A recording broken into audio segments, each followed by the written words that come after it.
I'll turn now to David.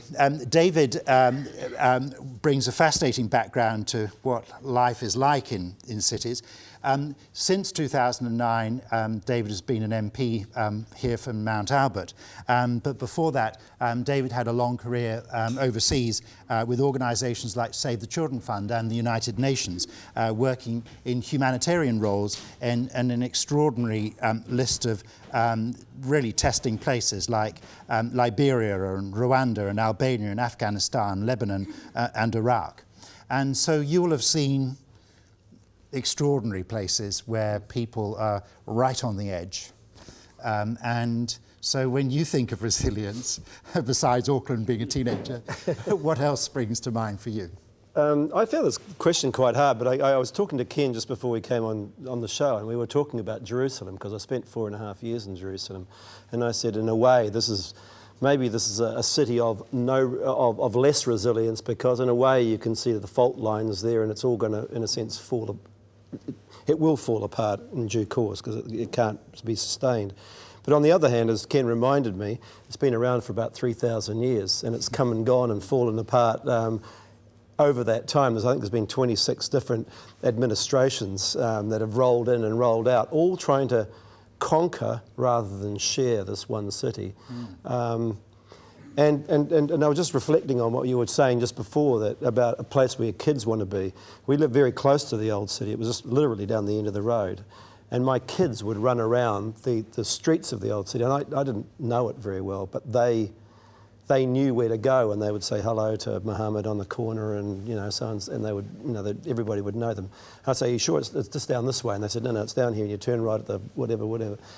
And in a way, despite the turmoil of that place, it does have a resilience, and you can see it in the walls, starting from the changing stone structure of the walls as you go up the walls, the different administrations as you go up. So in a way, maybe I changed my thoughts about what resilience means. I'd like to. Auckland's another picture, another aspect to it, and as a politician now, what I realise is that the concept of community here is incredibly strong, and maybe we can talk about that a bit more later on. But I think people come to me talking about what they want their community to be, how they belong to it, how they identify with it.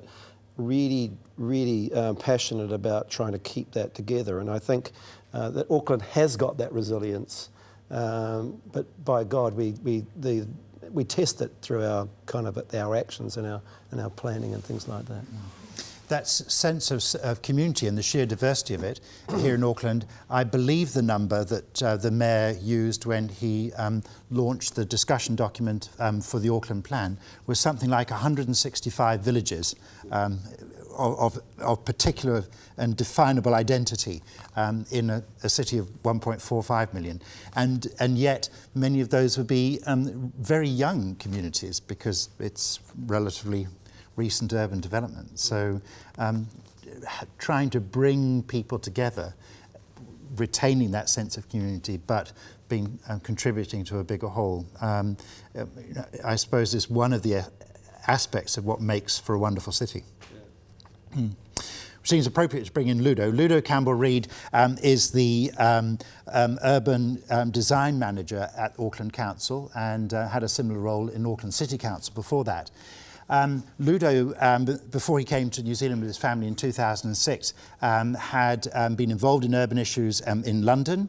So, for example, he was involved with the transformation of London's Canary Wharf.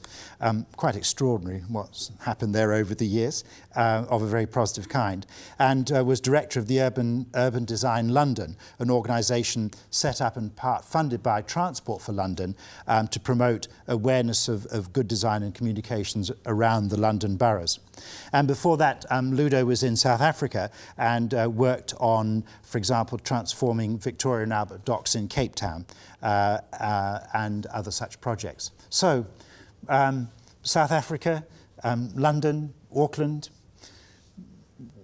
what's resilience about for you?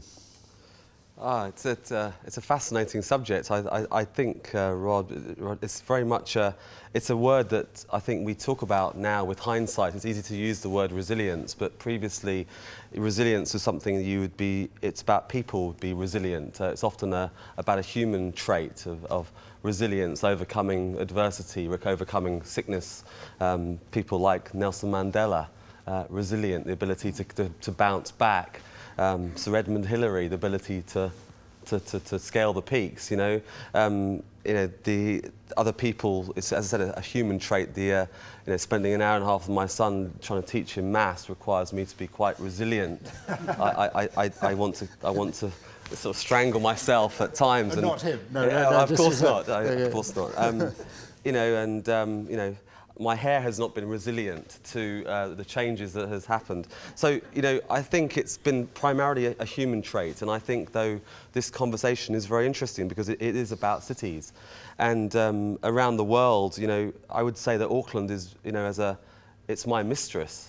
I love cities. That's what I do. I'm passionate about cities, so I don't have one particular example of a great city of great resilience. So they all, at some point or another, have to react, either because they need to, because of something often that happens outside of their control. And so, Christchurch is obviously got to think about that, whether it was ready for that terrible day. But now the people have to be resilient. So it often is about a human trait.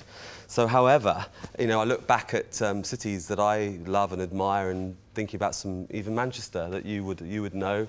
The IRA bombs blew the heart out of Manchester, but the heart was sick anyway, and Manchester has rebuilt itself and was almost a game changer for British cities to say, what is it about us that can be a great place? And Manchester was done by Mancunians, so it has a real Manchester vibe to it.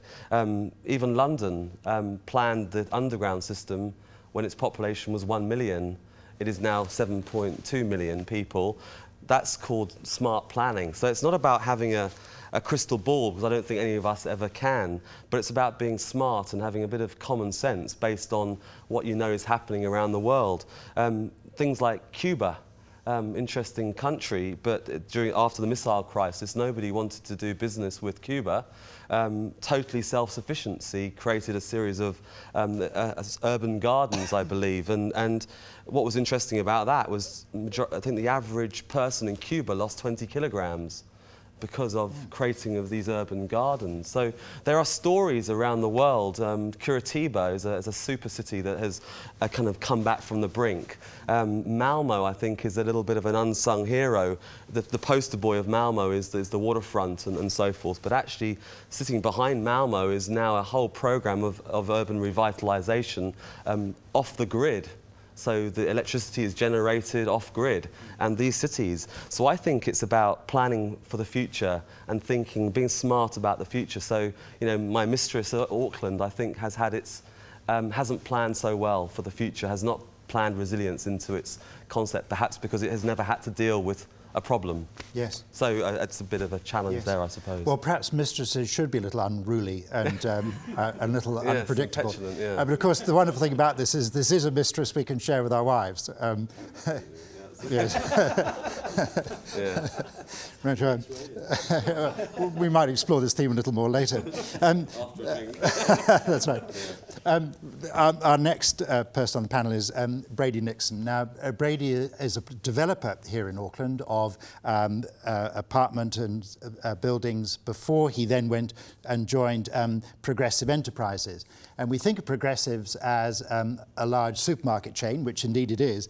But what increasingly has been going on with Progressives is not about developing a supermarket, but developing the whole complex around it.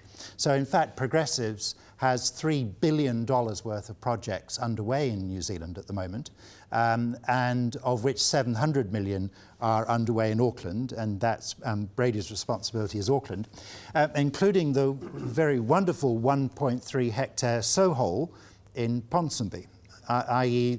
the project that only got as far as creating a wonderful urban swimming pool and beach in recent years. So it's wonderful that somebody has has taken on that site, because there's obviously great potential there to do something at scale, and yet in sympathy with what's around it. So, resilience, what does that feel like to you? Well, it's an interesting question.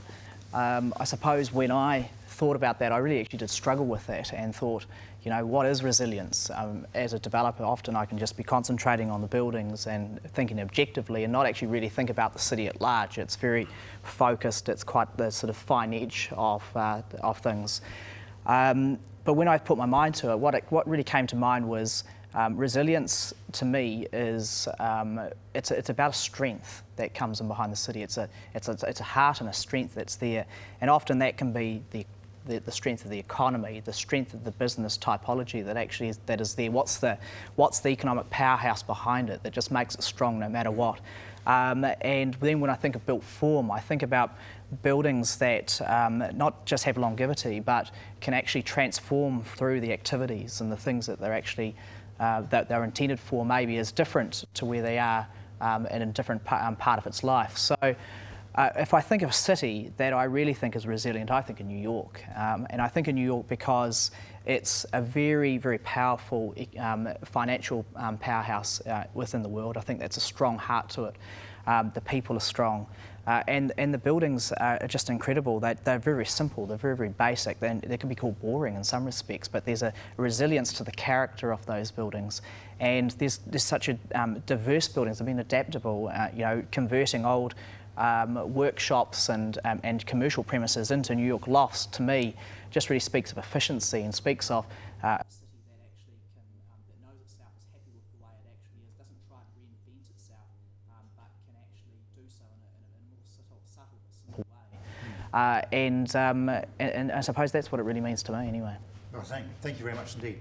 Yes, I'd have to say that New York is a stunning example of just the sheer scale and dynamism of very large cities. And again, a lesson, perhaps one of the lessons for us in New Zealand is the very strong network effect you get in a really dense city like that, which is an extraordinary generator of economic activity. And yet, in contrast, our cities are very low density.